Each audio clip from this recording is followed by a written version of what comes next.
할렐루야, 우리 사랑하는 더수영 가족 여러분, 수요 성경 공부 시간입니다. 여러분들이 애타게 기다리는 하나님의 말씀을 함께 공부하며 또 말씀의 그 뜻을 생각할 수 있는 귀한 수요 공부 시간. 오늘은 디도서의 말씀을 같이 나누겠습니다. 수요 성경 공부를 통해서 주님의 말씀대로 살아갈 수 있는 그 은혜와 축복의 길로 걸어갈 수 있는 우리 더세움 모든 청년들과 가족들이 될 수 있기를 소망합니다. 이 디도서의 말씀은 목회서신이라고 부르는 말씀입니다. 바울의 그 생애 말기에 사역 말기에 기록된 세 개의 서신을 목회서신이라고 부르는데요. 우리가 이전 시간에 같이 나누었던 디모데전서와 디모데후서 그리고 디도서를 이 세 개의 서신을 이제 목회서신이라고 부릅니다.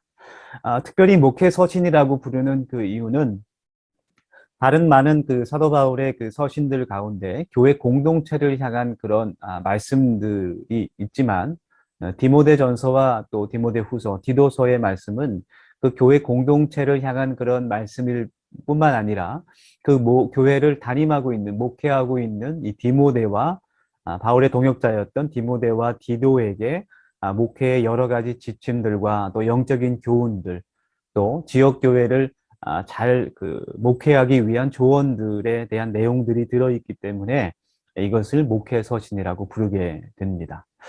우리가 함께 나눌 이 디도서의 말씀은 디모데전서와 디모데후서 그 사이에 둘 사이에 기록되어 있는 말씀입니다.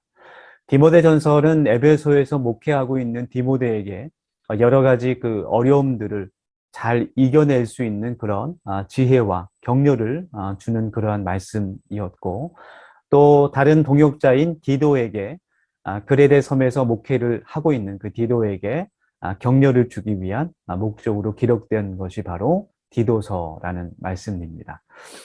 이 말씀을 통해서 우리가 하나님께서 바울을 통해서 또 디도에게 또 그레데 섬에 있는 그 성도들에게 주시는 그 말씀들을 깨닫고 또 그 말씀들이 우리의 신앙생활에 또 우리 더세움 교회에 적용되고 또 그 말씀을 통해서 많은 열매가 맺혀질 수 있기를 소망하며 같이 이 말씀을 깊이 한번 같이 나눠보도록 하겠습니다. 이 디도서의 개론에서 가장 또 중요한 것, 또 이 말씀을 잘 우리가 이해할 수 있는 것은 바로 이 디도라는 사람이 누구인지 먼저 이해하는 것입니다. 디도라는 인물에 대해서 우리가 먼저 이해하고 또 바울과 어떠한 관계에 있는지를 우리가 함께 좀 공부하면서 하나님께서 이 말씀을 통해서 디도에게 또 그레데 섬에 있는 그 교인들에게 성도들에게 전하는 그 메시지를 더욱더 우리가 잘 이해할 수 있고 또 깨달을 수 있을 것 같아요. 그래서 그 말씀들을 나의 삶의 현장에서 우리 또 교회에 우리들의 신앙과 믿음의 삶 가운데 잘 적용할 수 있기를 소망합니다. 디도라는 이 인물은 바울의 전도를 받고 예수님을 믿게 된 수리아 안디옥 출신의 이방인입니다. 사도행전 말씀에 나오게 되는데요. 이 수리아 안디옥 교회는 이방 선교의 전초 기지가 되었던 그 교회입니다. 그래서 이 안디옥 교회에서 처음으로 바나바와 바울을 이제 선교사로 파송을 하게 되죠. 아마 그 교회에 속해 있던 그 교회의 리더 가운데 한 사람이었던 것 같습니다. 바울의 형제라고도 불리게 되었고 또 고린도후서 말씀에서 동무용, 동역자라는 이름으로 디도를 바울이 부르기도 했습니다. 그리고 디도서의 말씀에 나와 있듯이 디모데와 마찬가지로 바울의 영적인 아들로서 바울이 부르고 있습니다. 디도서 1장 4절 말씀인데요. 같은 믿음을 따라 나의 참 아들이 된 디도에게 편지하노니 하나님 아버지와 그리스도 예수 우리 구주로부터 은혜와 평강이 내게 있을지어다. 이런 말씀을 또 기록하고 있습니다. 디모데와 같이 가장 어떻게 보면 사도 바울과 마지막까지 함께 선교를 동참했던 그런 선교의 동역자라고 이야기할 수 있습니다. 그러면 이제 바울과의 그 어떤 관계 속에서 이 디도라는 인물이 보여지는지 한번 좀 몇 가지의 그 말씀을 통해서 확인해 보도록 하겠습니다. 첫 번째는 이 디도라는 사람은 바울의 사역을 돕는 동역자로서 예루살렘 공의회에 함께 파견되었던 사람이었습니다. 이 디도가 성경에 가장 먼저 등장하는 것은 이제 사도 바울이 바나바와 함께 예루살렘 공의회에 참석할 때였습니다. 그때 이제 바울과 바나바와 함께 그 안디옥 교회를 대표하는 사람으로서 예루살렘 교회에 이제 파송이 되었다는 것이죠. 이 디도라는 인물은 정통 유대인이 아니라 이방인 출신의 헬라인이었습니다. 그래서 예루살렘 공의회 안에서 어떻게 보면은 그 이방인 선교의 살아있는 증인의 역할, 이방인 선교의 열매를 보여줄 수 있는 그런 사람으로서 예루살렘 공의회에 파송되었다는 것이죠. 이 예루살렘 공의회라는 것은 그 어떤 것이냐면 말씀을 통해서 한번 확인해 볼게요. 사도행전 15장 1, 2절 말씀을 보면 어떤 사람들이 유대로부터 내려와서 형제들을 가르치되 너희가 모세의 법대로 할례를 받지 아니하면 능히 구원을 받지 못하리라 하니 바울 및 바나바와 그들 사이에 적지 않은 다툼과 변론이 일어난지라. 형제들이 이 문제에 대하여 바울과 바나바 및 그 중에 몇 사람을 예루살렘에 있는 사도와 장로들에게 보내기로 작정하니라. 사도 바울과 바나바를 통해서 이방 선교가 이제 활발하게 일어나기 시작했어요. 그리고 이방인들이 이제 예수님을 믿는 그 소아시아 지역의 교회들이 세워지게 됩니다. 그리고 그곳에서 계속해서 복음이 전파되고 점점 더 많은 이방인들이 예수님의 복음을 받아들이게 돼요. 근데 그러면서 정통 유대인들 출신 가운데 이제 예수님을 구주로 믿은 사람들, 그러니까 유대인 출신의 그리스도인들과 이방인 출신의 그리스도인들 사이에서 갈등이 일어나게 됩니다. 갈등의 가장 큰 원인은 바로 율법 때문이었어요. 그러니까 유대인 출신들의 그 그리스도인들, 정통 유대인이었다가 그리스도인이 된 사람들, 기독교인이 된 사람들은 오직 예수 그리스도의 이름으로 구원을 받는 것은 인정하지만 그럼에도 불구하고 하나님의 그 주신 율법을 반드시 지켜야 한다라는 것을 계속해서 주장했던 거예요. 그 중에 대표적인 것이 바로 할례라는 것이었습니다.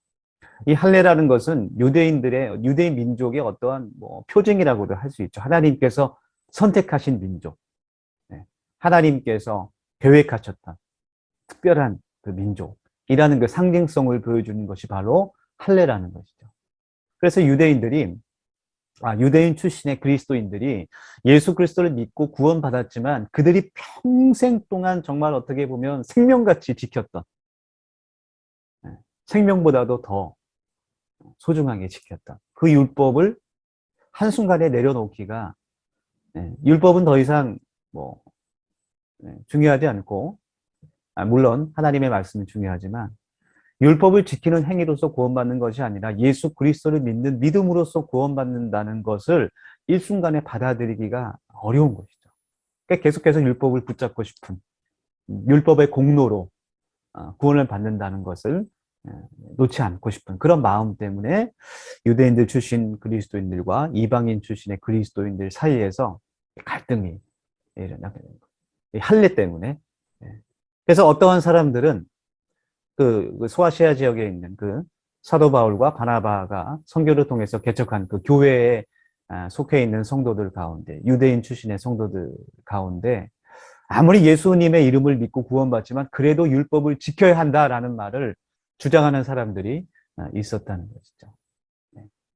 율법을 지키지 않으면 구원받지 못한다까지는 아니지만 예수님 믿고 구원받는다를 인정하고 믿지만 그럼에도 불구하고 그래도 우리가 율법을 버릴 수 없다. 할례 정도는 받아야 된다. 이방인이라 할지라도 할례 정도는 받아야 구원받을 수 있지 않을까요? 이 정도로 이야기하는 사람들이 생겨서 그 이방인들과 유대인들 사이에 갈등이 일어나고 그리스도의 한 몸인 교회가 자꾸 다툼이 생기고 그런 문제들이 이제 발생하게 되니까 그것을 해결하기 위해서 예루살렘 교회, 이제 어머니 교회 같은 그 예루살렘 교회 안에서 이제 회의가 열리게 된 겁니다. 이 문제를 우리가 어떻게 해결할 것이냐에 대해서 회의가 열렸을 때 이제 사도 바울과 바나바가 그곳에 디도를 데리고 참석을 하게 된 것이죠. 네. 그래서 잘 해결이 됐습니다. 네.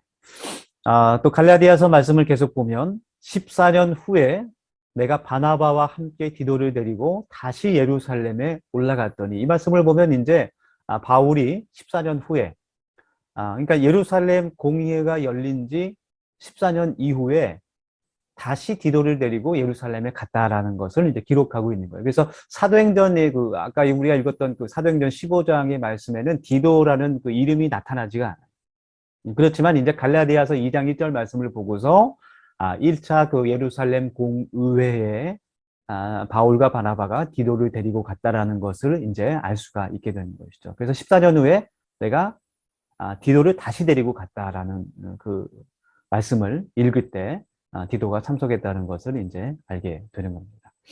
2절 갈라디아 2장 2절 계시를 따라 올라가 내가 이방 가운데서 전파하는 복음을 그들에게 제시하되 유력한 자들에게 사사로이 한 것은 내가 다름질하는 것이나 다름질하는 것이 헛되지 않게 하려 함이라. 그러나 나와 함께 있는 헬라인 디도까지도 억지로 할례를 받게 하지 아니하였으니. 네, 할례 문제에 대해서 사도 바울이 이야기하는 그 말씀이 갈라디아에 기록되어 있습니다. 이렇게 디도는 예루살렘에 살아있는 이방인 선교의 열매로서 참여를 하는 그런 일을 하게 됩니다. 두 번째는 이 디도라는 사람은 바울의 편지를 전달하기 위해서 고린도 교회를 방문했던 바울의 동역자였습니다. 디도가 성경에 두 번째 등장하는 것은 이제 고린도 교회에서 사도 바울과 관련된 그 복잡한 일들이 발생했을 때. 그래서 고린도 전후서의 말씀을 읽어보면 고린도 교회에 많은 문제들이 있었는데 그 가운데 하나가 사도의 그 사도권을 음해하는, 그러니까 사도 바울을 좀 이렇게 적대하고 음해하는 그런 거짓 교사들이 많이 활발히 활동을 했었어요. 그래서 그 고린도 교회 공동체가 또 사도 바울을 또 오해하기도 하고 그런 갈등들이 좀 많이 일어났습니다. 그런 문제가 생겼을 때 사도 바울은 디도를 보내서 그 문제를 처리하려고 했습니다. 고린도 교회에 그러한 문제들이 생겼다는 것을 사도 바울이 편지를 통해서 들었을 때 그가 에베소 교회에서 이제 선교를 하고 있었어요. 그래서 에베소 교회 안에서 또 열심히 선교를 하고 교회를 세우고 있었기 때문에 바로 고린도 교회에 가기는 좀 어려웠고 그 대신 자신이 믿을 수 있는 동역자인 디도를 그 고린도 교회에 파송을 하게 됩니다. 그래서 사도 바울이 당장 그 문제를 해결하기 위해서 고린도 교회로 가는 것보다는 먼저 디도를 보내서 그 문제를 좀 정확히 파악하고 그리고 사도 바울이 전하는 그 편지를 고린도 교회에 전달하는 그런 또 사명을 감당하기 위해서 디도를 파송했다는 것이죠. 말씀을 통해 확인해 보겠습니다. 고린도 후서 2장 1절에 있는 말씀인데요. 1절부터 나와 있는 말씀입니다. 내가 다시는 너희에게 근심 중에 나아가지 아니하기로 스스로 결심하였노니. 네, 지금 고린도 교회에서 들리는 그런 안 좋은 소식들 때문에 사도 바울을 음해하는 거짓 교사들이 있고 또 거기에 동조하는 사람들이 생겨서 또 교회 안에 갈등과 많은 문제들이 있다라는 것을 듣고 이제 사도 바울이 얼마나 마음에 근심이 되겠어요.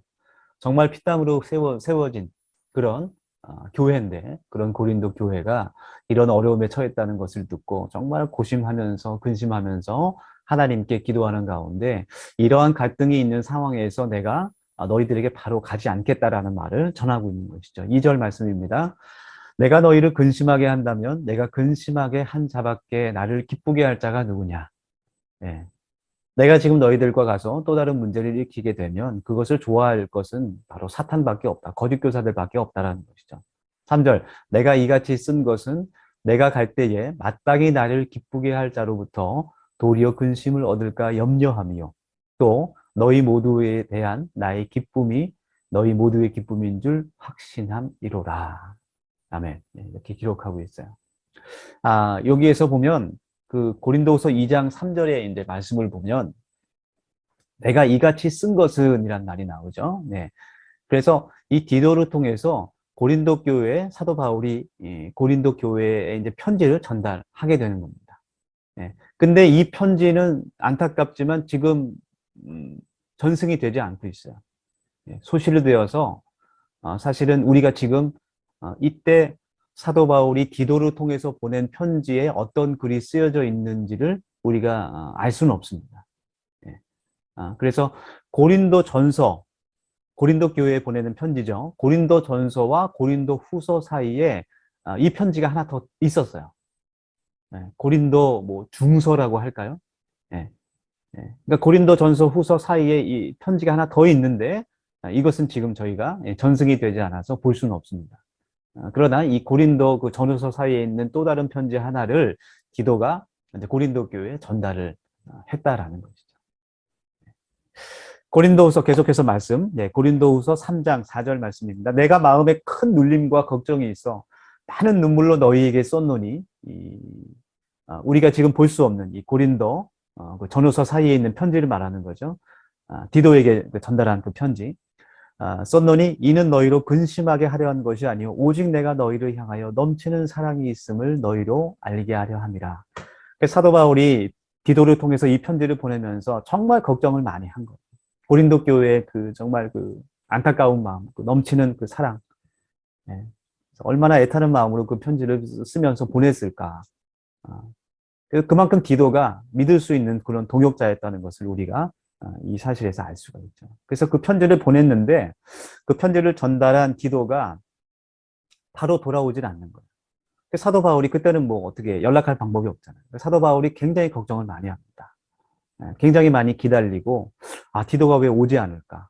디도가 좋은 소식을 가지고 와야 될 텐데 혹시 디도가 고린도 교회에 가서 그 편지를 전달했을 때 나로 인해서 큰 위험에 처하거나 또 거짓 교사들 때문에 고난을 받는 것이 아닐까 굉장히 걱정을 많이 하고 근심하고 있는 상황에서 드디어 디도가 사도 바울에게 돌아옵니다.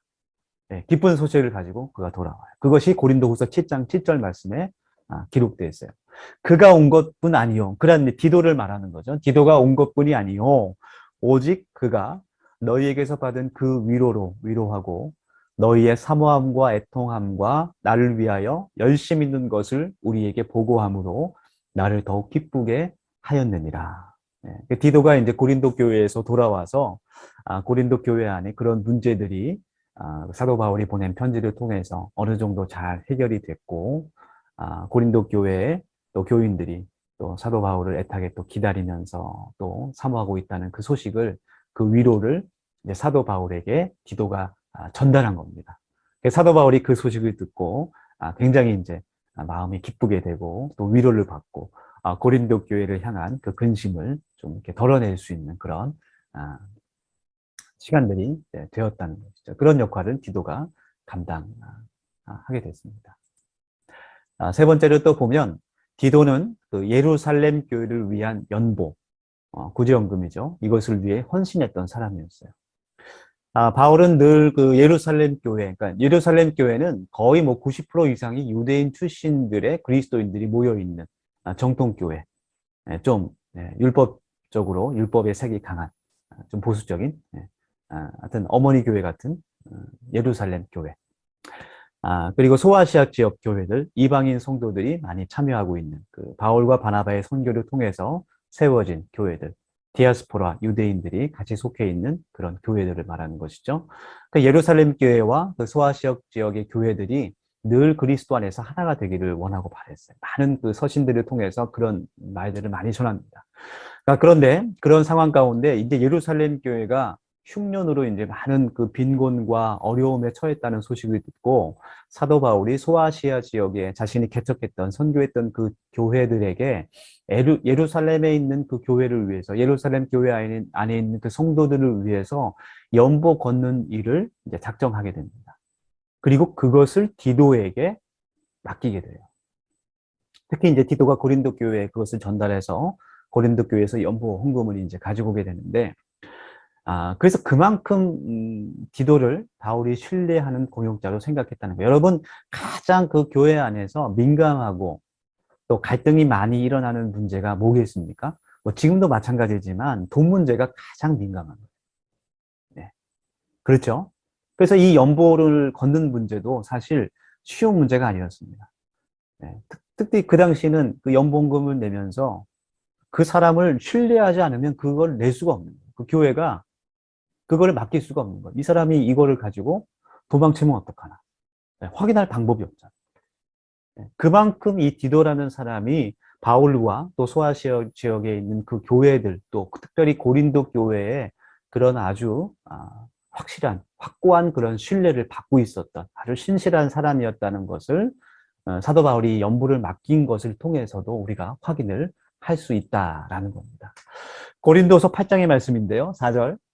이 은혜와 성도 섬기는 일에 참여함에 대하여 우리에게 간절히 구하니, 예루살렘 교회를 위한 연보를 말하는 겁니다. 우리가 바라는 것뿐 아니라 그들이 먼저 자신을 죽게 드리고 또 하나님의 뜻을 따라 우리에게 주었도다.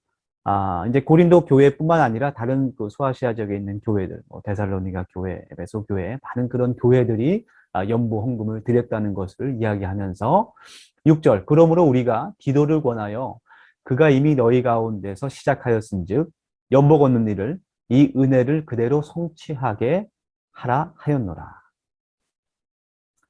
8장 17절, 그가 권함을 받고, 디도가 권함을 받고, 그러니까 예루살렘 교회를 위한 연보를 전달하라는 그런 권함을 받고 더욱 간절함으로 자원하여 너희에게 나아갔다라는 것을 기록하고 있어요. 그러니까 디도도 분명히 그것이 어렵고 힘든 일인 걸 알고 있어요. 뭐 왜 모르겠어요. 정말 그것이 어려운 일인 것을 알고 있었지만 그가 자원해서 그 일을 맡았다는 것. 그가 얼마나 또 충성스러운 그런 하나님의 일꾼인지를 볼 수 있는 그런 말씀입니다. 자원해서 그 사명을 감당했습니다. 그래서 예루살렘 교회를 위한 연보가 잘 거쳐서 예루살렘 교회에 큰 도움이 되었습니다. 네 번째로 그레데 섬의 목회를 감당했습니다. 디도가 그레데 섬의 목회를 감당했어요. 디모데는 에베소 교회를 이제 목회하게 되죠.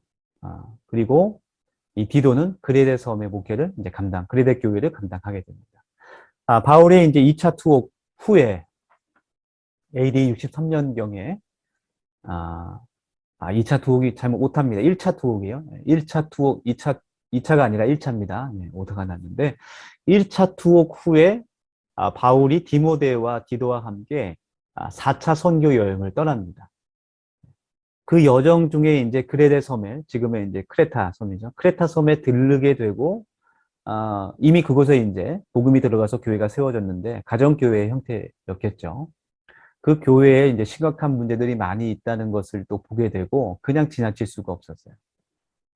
사도 바울은 지금 그 스페인 지역으로 이제 선교를 또 계속해서 나아가야 되는 그런 상황 가운데 있어서 그곳에 디도를 남겨두어서 그 그레데 섬의 목회를 감당할 수 있게 그레데 섬의 그 교회의 그 문제들을 좀 해결할 수 있도록 그를 남겨두게 됩니다. 에베소 교회에 이제 디모데를 파송한 것처럼 그레데 섬의 교회의 목회자를 이제 디도로 파송하게 된 것이죠. 자, 디도서 말씀 보면 내가 너를 그레데에 남겨둔 이유는 남은 일을 정리하고 내가 명한 대로 각 성의 장로들을 세우게 하려 함이니. 네. 그러니까 이 디도서 말씀은 이제 3장까지 있는데 디도서 말씀은 그레데 섬에서 목회를 하고 있는 디도를 위해 기록한 말씀입니다. 네. 그 2차 투옥 때에 그 차가운 감옥 안에서 그레데 섬에서 많은 그런 문제들을 또 해결하고 있는 또 그레데 섬의 교회를 잘 이제 목회하기 위해서 디도에게 많은 그런 목회적 조언과 그런 격려를 보내는 편지가 바로 디도서라고 할 수 있습니다. 그래서 디도서의 주제가 그레데 섬의 목회를 하고 있는 디도에게 보내는 편지라고 할 수 있어요. 디도서 3장 12절 말씀. 내가 아데마나 두기고를 내게 보내니니 그때에 내가 급히 니고볼리로 내게 오라. 내가 거기서 겨울을 지내기로 작정하였노라. 예, 그래서 이제 디도서 3장 말씀을 보면 바울이 이제 디도에게 보내면서 이제 너 대신 아데마나 두기고 바울의 또 다른 이방인 사역자 동역자들이었죠. 이제 너 대신 아데마나 두기고 중에 한 사람을 그 그레데 섬의 목회를 위해서 내가 보낼 테니까 너는 이제 급히 니고볼리 지역으로 내가 지금 있는 곳으로 와서 나를 만나자라는 것을 전달하고 있습니다. 바울의 그 가장 그 마지막 사역 말기에 기록됐던 디모데 후서의 말씀을 보면 4장 10절에 우리가 이제 지난주에 디모데 후서 4장 10절, 4장의 말씀을 같이 나누었는데요. 여러분, 그 디모데 후서의 말씀을 혹시 그 공부하지 않은 분들은 다시 한번 디모데 후서 그 수요 성경 공부 강해를 들으실 수 있기를 권합니다. 우리 유튜브가 좋은 것 같아요. 이렇게 반복해서 또 들을 수 있으니까. 네, 저는 참 어려움이 많지만, 저는 개인적으로 같이 얼굴 보면서 또 말씀을 같이 읽어가면서 성경 공부 하기를 원합니다. 참, 카메라 앞에 두고 이렇게 혼자 얘기하는 게 참 쉽진 않아요. 그럼에도 불구하고, 우리 팬데믹 시대에도 계속해서 하나님 말씀을 함께 나눠야 되기 때문에, 여러분들도 성실하게 말씀으로 살아갈 수 있기를 간절히 소망합니다. 아멘. 할렐루야. 하여튼 디모데후서 말씀을 여러분 다시 한번 볼 수 있기를 권면드리고, 그 마지막에 정말 유언과 같은 말씀, 디모데후서 4장 말씀은 정말 바울의 유언이에요. 디모데후서 4장에서 디모데가 자신의 인생을 쭉 돌아보면서 자신과 함께했던 많은 그런 동역자들에 대해서 이제 기록을 합니다. 그 말씀 가운데 이제 디도가 나오죠. 4장 10절, 대만은 이 세상을 사랑하여 나를 버리고 데살로니가로 갔고, 그레스게는 갈라디아로, 디도는 달마디아로 갔고, 이제 달마디아 지방이 이제 슬로베니아 지방입니다. 그래서 디도가 그의 마지막에 이 달마디아 지방으로 가서 복음을 전하다가 그곳에서 순교하게 됩니다. 고린도후서 8장 23절 말씀에 디도에 대해서 사도 바울이 이야기하는 그 말씀이 가장 구체적으로 이제 기록되어 있는데요. 이 고린도후서 8장 23절 말씀이 디도를 가장 잘 보여주는 그런 말씀이라고 이제 생각이 됩니다. 디도로 말하면 나의 동료요, 너희를 위한 나의 동역자요, 우리 형제들로 말하면 여러 교회의 사자들이요. 사자라는 것은 어떤 뭐 이제 심부름꾼 그런 편지를 보내는 사람, 전달자 그런 의미죠. 여러 교회의 사자들이요 그리스도의 영광입니다. 이렇게 디도에 대해서 이야기를 하고 있습니다. 이제 디도가 어떤 사람인지 우리가 좀 이제 이해가 더 많이 가질 수 있는데요. 이러한 이해를 가지고 디도서를 읽으면서 그레데 섬에서 정말 외롭게 하나님의 목회를 묵묵히 감당하고 있는 디도에게 사도 바울이 그 사랑과 또 정말 진심을 담아서 보내는 편지를 우리가 같이 한번 이제 또 다음 주부터 나눠 보도록 하겠습니다. 계속해서 개론입니다. 디도서의 특징은 첫 번째는 목회 서신입니다. 그래서 목회 현장에서 일어나는 문제들에 대해서 많은 지침과 또 지혜들을 기록하고 있습니다. 이러한 그 지침들은 지금 현대 시대에 어려움을 겪고 있는 많은 교회들에게도 정말 큰 도움과 위로와 도전을 줄 수 있는 지혜의 하나님의 말씀인 것을 믿습니다. 두 번째는 기독교 신앙의 중대한 교리들을 다루고 있습니다. 그래서 우리가 이제 구체적으로 디도서의 말씀을 이제 함께 다음 주부터 나누면서 이런 중대한 신앙의 교리들을 예수님에 대해서 또 메시아성에 대해서 구원에 대해서 다루도록 하겠습니다. 세 번째는 신학의 윤리적이며 실천적인 선한 생활을 강조하고 있습니다. 그래서 디도서는 크게 1장과 2, 3장으로 나눌 수 있어요. 어떤 교리적인 부분과 또 실천적인 그런 삶의 적용의 부분들로 나누고 있습니다. 그래서 우리들의 삶도 우리들의 신앙도 이렇게 하나님의 말씀 그런 어떤 신학적 교리들과 또 우리의 실제적인 그런 순종의 삶이 균형을 맞출 수 있는 그런 신앙 생활이 될 수 있기를 소망합니다. 자, 디도서의 전체 구조를 보면요. 서두, 바울 서신의 특징이죠. 서두와 인사말이 이렇게 앞과 뒤에 등장하고 있고, 또 가운데 장로와 감독의 자격에 대해서, 또 성도들에 대한 그런 선한 삶의 권면에 대해서 이제 기록을 하고 있습니다. 이제 3장까지 되어 있는 짧은 그런 서신서인데요. 우리가 다음 주부터 정말 자세하게 디도서의 말씀을 같이 공부하면서 그 속에 있는 하나님의 뜻과 메시지를 발견할 수 있는 또 그것을 우리의 삶에 적용시켜서 우리의 믿음과 신앙이 더욱더 성장하고 성숙할 수 있는 그러한 복된 시간들이 될 수 있기를 간절히 원합니다. 우리 제가 기도하고 말씀을 마치고 여러분들 한번 예습해 보는 것도 좋을 것 같아요. 디도서 말씀 한번 쭉 한번 읽어보시면서 우리 다음 주부터 같이 또 말씀을 영의 양식을 먹을 수 있는 그런 복된 우리 더세움 가족들 되기를 소망합니다. 기도하겠습니다. 하나님 또 수요 성경 공부를 함께 할 수 있게 하심을 감사드립니다.